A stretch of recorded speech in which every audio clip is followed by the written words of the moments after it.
Hello friends, how you all? I'm back again with yet another super handy guide. It's time to learn how to fix the error code 0x800F0922 in Windows 11 24H2.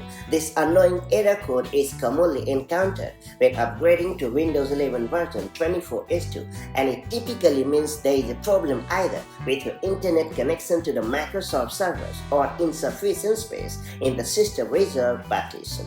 Whatever could be the reason, now is the right time to fix it. That said, let's get started. Now, first and foremost, I will recommend you to check the system reserved partition space on your computer. If the system reserved partition doesn't have enough space, you may need to resize it.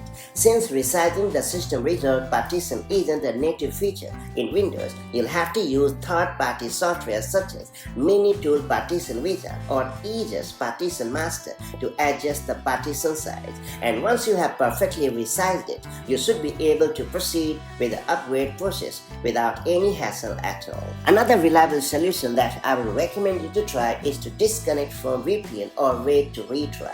If you are using a VPN connection, it might interfere with your computer's ability to connect to Microsoft servers. Therefore, I will recommend you to disconnect the VPN and try the upgrade again.